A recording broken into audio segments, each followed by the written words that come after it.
Yeah, we're good to go. So whenever you're ready to start your presentation, please. Definitely. Well, again, thank you for having me. My name is Katie Edwards, and I'm with the Big Event. Our mission statement is pretty simple. Through service-oriented activities, the Big Event promotes campus and community unity as students come together for one day to express their gratitude to the surrounding community. And so, y'all have probably heard of the Big Event before, obviously, but we've grown a whole lot in the last couple years, and we're up to, our goal is eventually half of the student population, which is super great, and it's open to all students. And so, Oh yeah, sorry, it's behind you. Do you want me to go over there? No, I don't. Okay, sure. Yeah. I just signed that. Oh, okay. So here are the numbers that we have. It's our 34th year of service. We started in 1982 with the VP of Student Government wanting to promote more unity within College Station and the Bryan area. Last year we had over 21,000 students participate, and we got to serve over 2,400 residents' homes. We actually had to turn away about 300 residents because we didn't have enough students sign up, which is really cool and a testament to how this impacts the surrounding area. Now it's at over 100 schools worldwide. We're starting one in Costa Rica this year. It's really exciting. We took a trip to Germany last year. It was a sponsored trip just so that they have a hub of the Big Event for Europe. And so now they're going to get to start that pretty full force. Our operating budget is over $100,000. It's actually closer to $150,000. And so it's a large budget, and we use all of it, which is pretty great. So, and this is just our goal, is to focus on relationships and clarity of the mission. We serve regardless of socioeconomic need, and that is something that we continue to promote, and something that's kind of counterintuitive when you think of selfless service, but our goal is unity, and so that's something that's super exciting, and something that, once you understand the full mission, people aren't, mad about it or like, why am I not serving people that are underprivileged, but it's a way to say thank you and a way to be a unifying thing. And so as we go along, our goal is to promote that even more. Okay, so here are the events in preparation and things that we work for throughout the year. Y'all can go ahead and read these, but some big ones to note are Gala, Silent Auction, and our golf tournament this year. Our golf tournament is going to be new. It is sponsored by a company, which is really nice. What I will go ahead and say is this last year we came up a little bit short in raising enough funds for the Big Event, and so our goal is to add another sponsorship type event. And then just going down the list is we have Fall Staff Awareness Week. We have about 300 people in the Big Event that serve around, and so we'll go ahead and get about 280 staff members this next year to serve, which is open again for everyone to apply. In the spring, we'll do just participant recruitment weeks.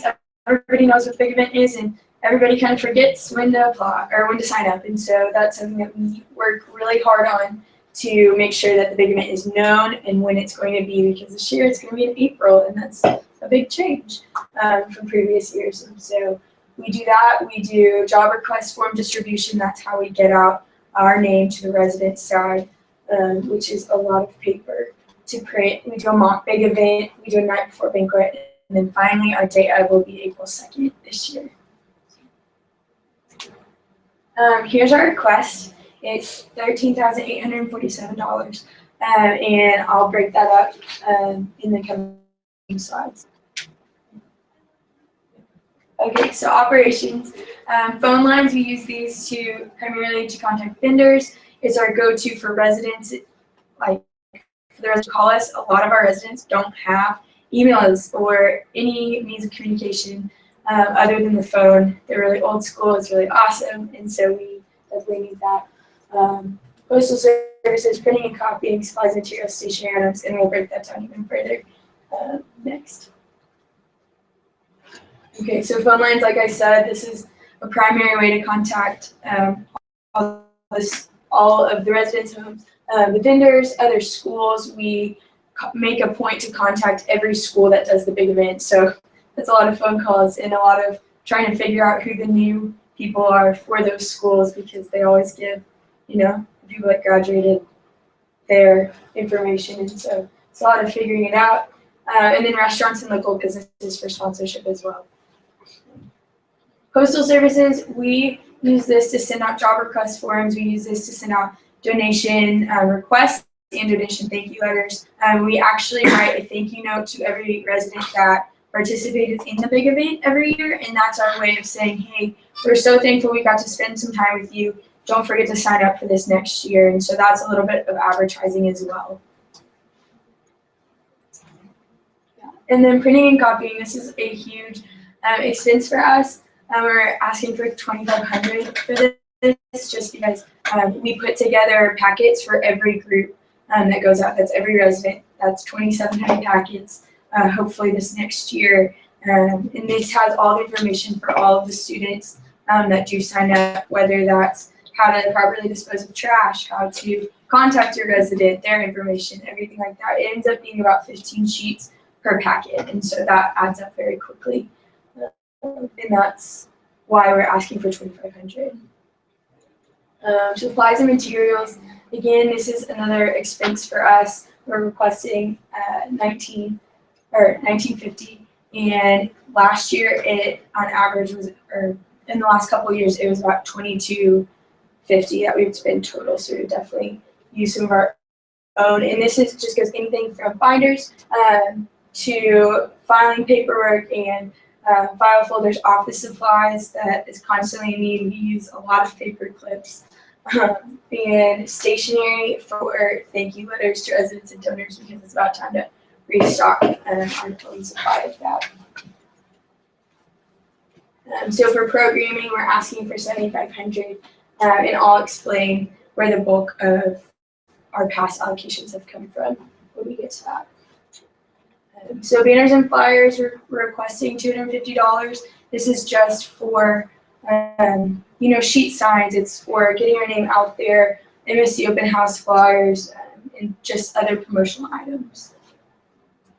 And then our tools. Our tools have always been the majority of our allocation and what it's been used for.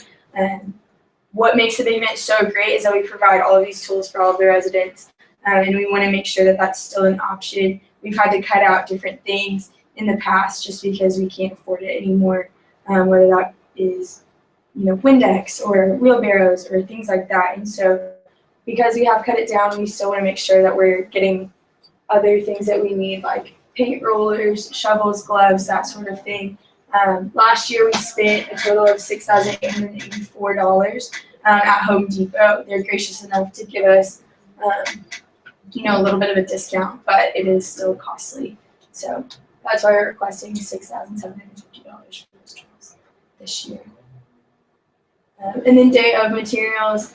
If y'all have ever seen the big event, it's a big, big shindig at the beginning just to get everybody pumped up, and we need some organized chaos in the place for the day of. And so that is tents for student sign-up so they know where to go. Banners, again, so they know where to go, and make sure that, everything is labeled clearly. We're keeping in code with what the university wants.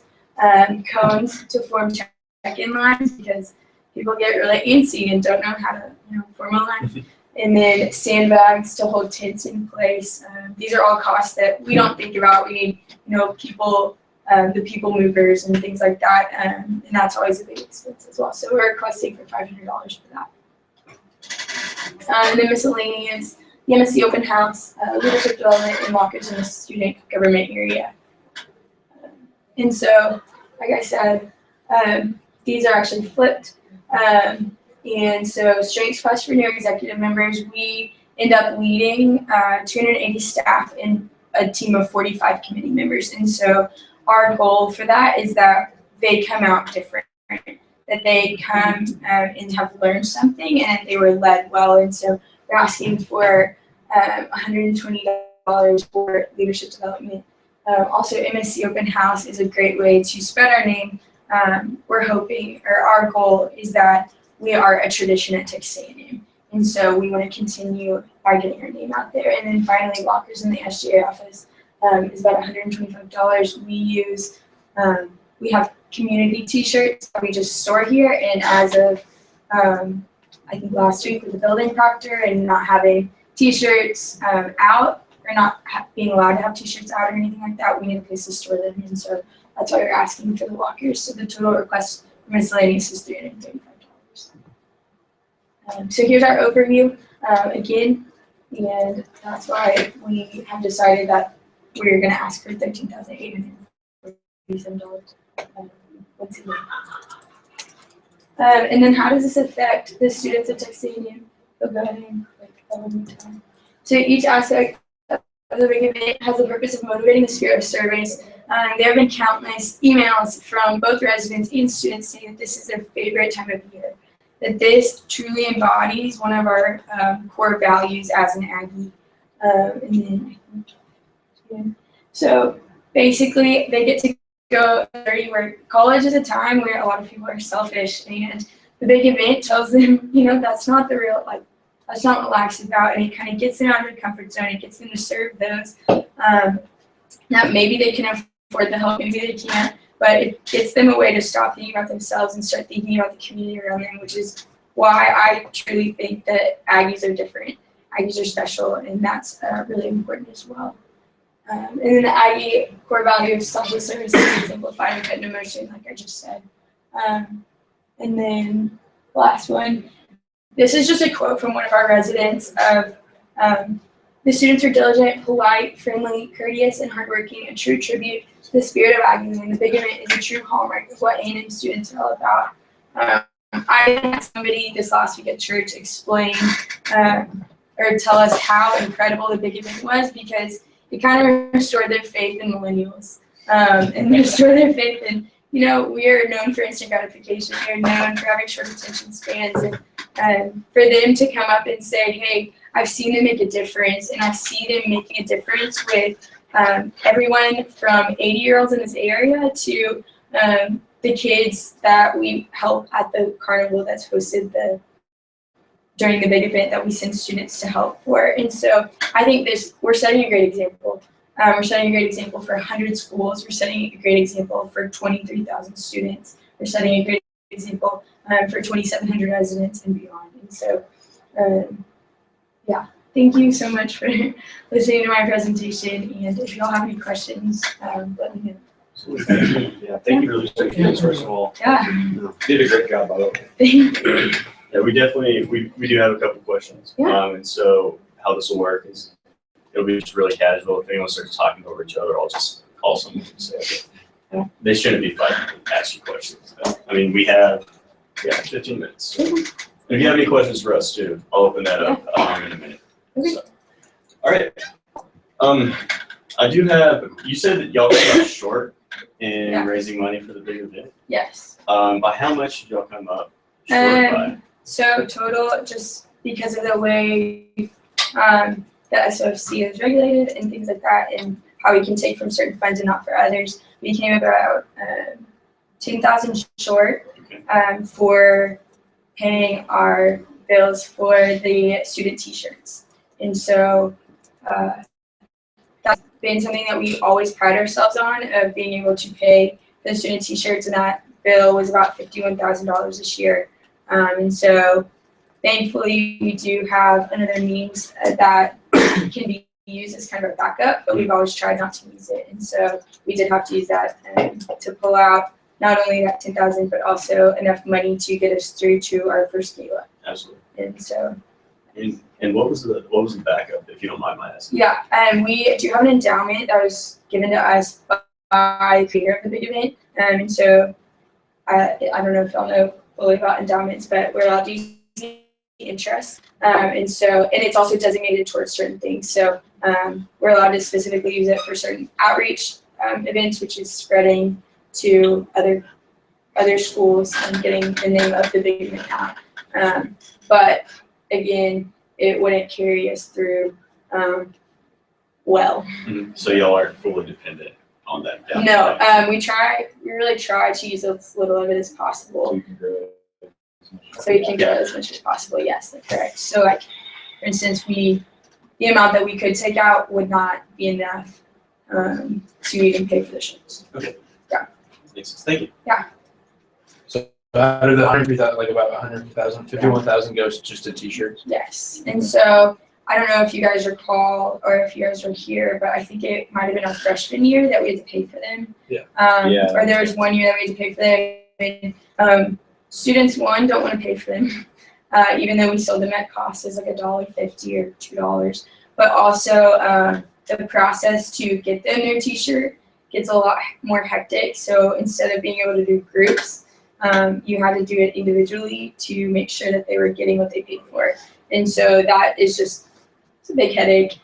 We've typically relied on specific sponsorships to sponsor us in that. So like Mountain Dew 2 years ago sponsored all of them. And that trend has slowed down with big sponsorships. Typically most of our donations come from the $1,000 to $3,000 range. So. I have another question. So this is about tools. I know Yes. you said one of the largest costs are Right. tools.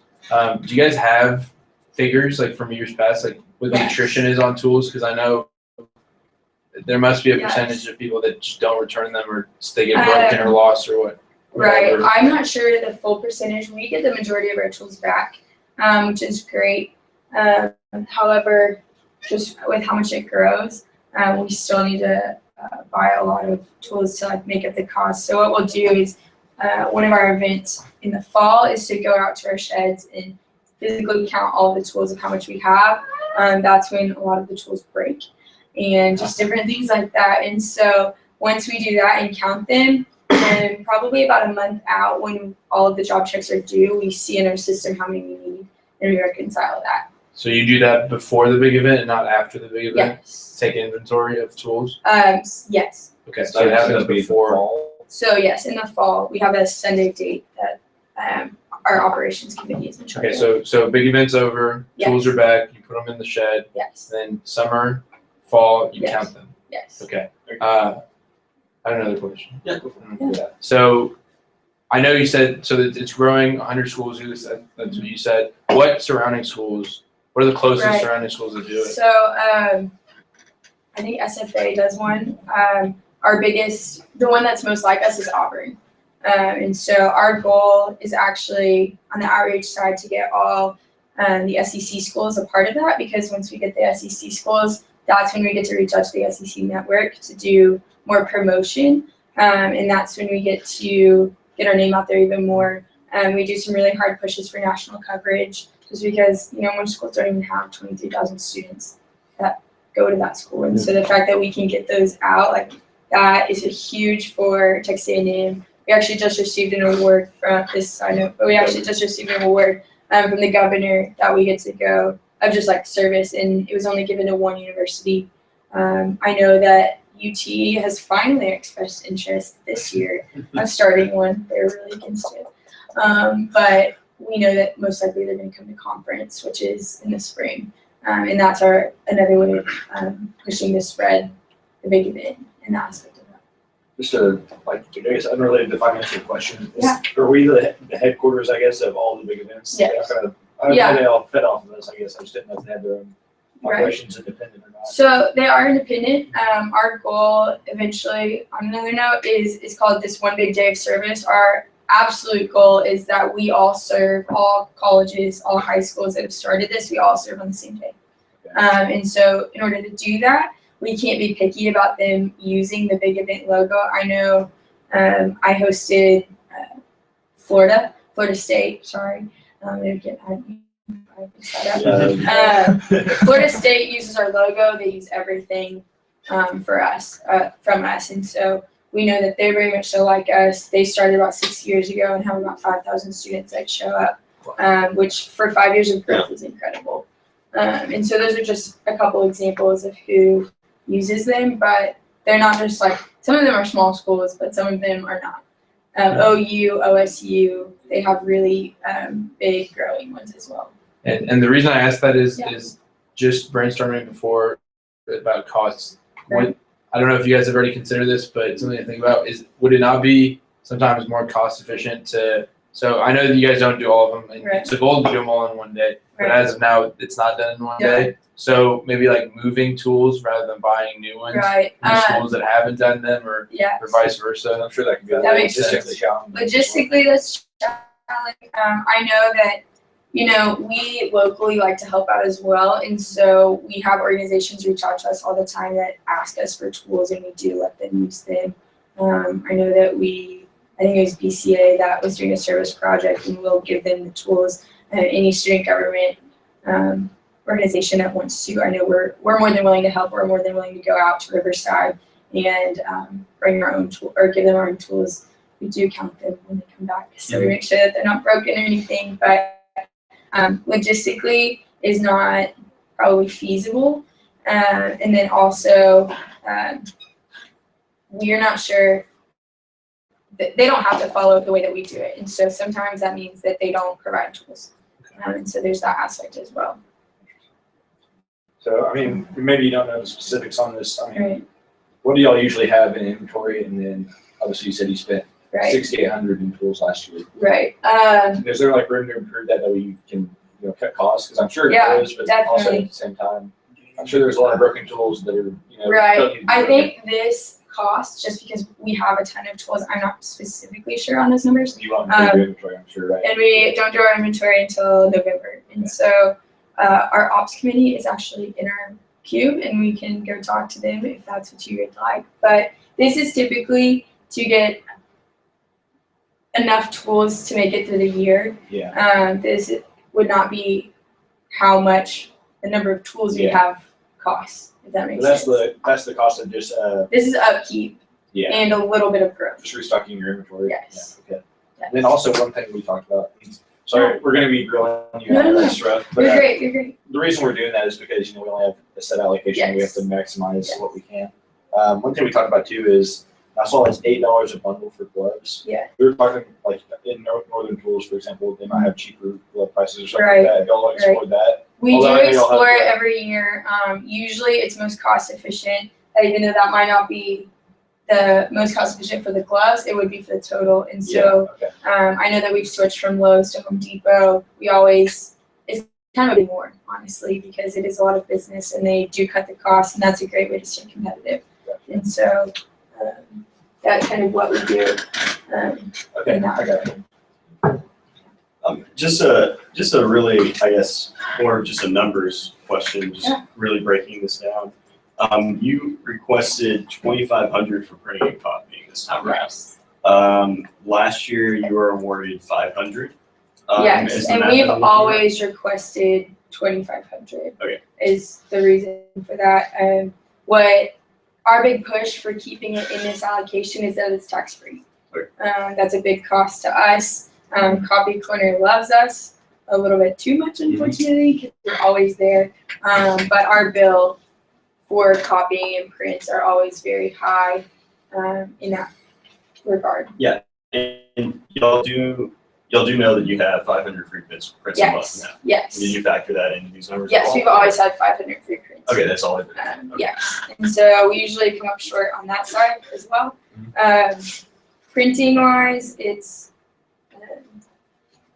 we use it for multiple things. I'm not fully positive on this, but one of the things we do is our like own paperwork for job checks, and so we outsource that from the association, and they do a little bit more as well, and so that would also cover that as well. Great. And so that's usually about $1,000 to print 4 pages per residence home, and we usually check about 300 more residence homes than we serve. Okay. Just due to cancellations and things like that.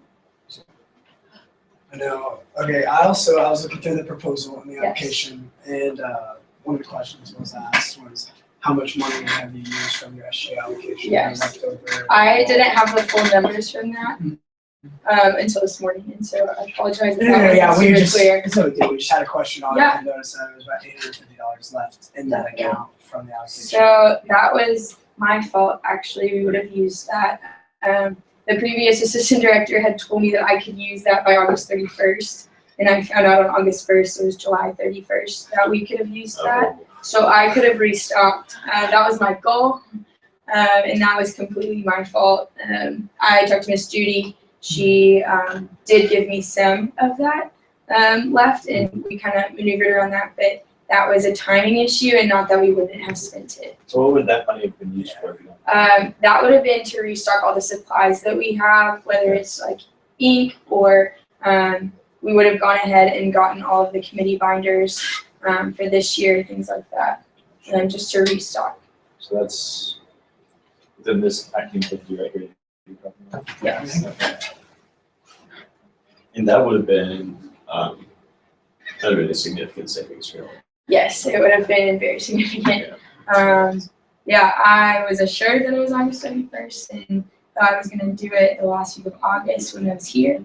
And I was maneuvering stuff while I was on a plane trying to get more of that back. So. How much were you able to use? She told me she ordered everything for me. Okay. I said, can I use as much as possible? The main thing too with that 850 was stamps to send out all of those thank you notes that we have stuck in our queue. There's 2,400 thank you letters, and so we got about 8 rolls of stamps from that. Is what she said that she could maneuver for us, and we have already used a lot of those. So just, I guess, piggybacking off of that. So I guess, I'm assuming that's about 800 or whatever it was out of the 1,000 that were allocated for that last Right. year. So I guess that means you'll use about 200 throughout the year. Yes. You think that's gonna be kind of the same deal for next year, that it'll be? So the other thing with that is we had issues with our thank you notes last year that prevented us from sending them out. Okay. And so that's another main thing of we would have used more of that. However,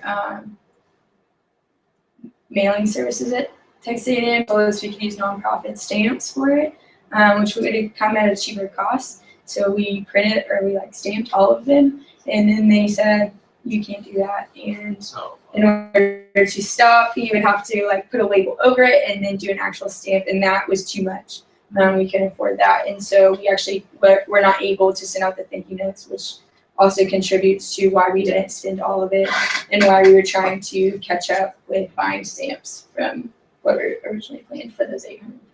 So if I may, it sounds like almost every year for y'all, it's a sprint to raise all the money leading up to the event. And Yes. then by the time the event's over, y'all are almost down to, close Right, to right. zero. Do you think that the fact that y'all keep, expanding is great? Yeah. Do you think the expansion is part of the problem, or why do you We y'all are not have really the long Right. distance plan that y'all are looking at? It depends. It's fully dependent on sponsorship. And so I know, for instance, in 2014, we raised 126,000 in sponsorship total. Last year, we raised 69,000. And so one of the reasons we had issues with buying more or with having to pull out from our endowment was because a sponsorship fell through. So there's just specific things on that we have learned to combat. Now we have a full committee that is sponsorship. So we have put more forces to that. Our goal is not to grow nearly as much. Usually there's a significant amount of growth, and instead of serving our goal of 2,400 or 2,300 residents, now it's 2,400. And so just growing by an inch instead of trying to go for a mile. So we have combat that. Do you guys have an average of to what extent, or the average amount of donations that come in from residents? I know a lot of people Right. donate afterwards. We do not actually. I know it's I'm really not sure. A big donation comes from Aggie Moms Clubs, specific things like that. But I'm not. For the pooled, even Yes. individual households. Yeah, we are not fully sure on that. That's something I can go back in my records and try to figure out. Now, kind of piggybacking off kind of what you said, planning for the future, is the goal of big event, are you guys focused on the event this year, or are you looking forward to the next year, 5 years, Yeah. 10 years from now? And that is something we are looking at. We have grown a lot. In 2008, we had only had 10,000 students serving, and now, That's crazy. so that's big growth. That's impressive. And so we have restructured. We structured about 4 years ago. And our goal and the vision that we have for this year is to be so concise that it's easy to transition from year to year, so that we have the opportunity to spend more time with sponsorship. We have the opportunity to continue going. It really has been an issue to not receive the funds that we have in the past, and so that's something we're working with now. But the organization is in place to go from year to year to year. And it's 4:50 right now. If you have any last minute questions you'd like to give to us, if anyone has any questions for you, we can ask you later if you're okay with that. But if you have any questions you'd like for us or any last minute comments, this is the time to do it. Got your soapbox. Not a whole lot. Thank you guys for letting me speak. This is a huge help in our budget. This is a large part of our budget. And so I do appreciate you taking out the time and meeting with us. I know that aside from last year and the timing issues, we have used all of the allocations possible. It is a huge asset to us. And so I hope you guys do know that it is how we function. And it's a big part of it, and it's a big way that we're still, or of why we're still in SGA. We really, really do appreciate all of it. So thank you guys. Thank Well, yeah, thank you for sitting through. Yeah. Thanks. I hope I did. You did a great job. You did fine. You can go ahead and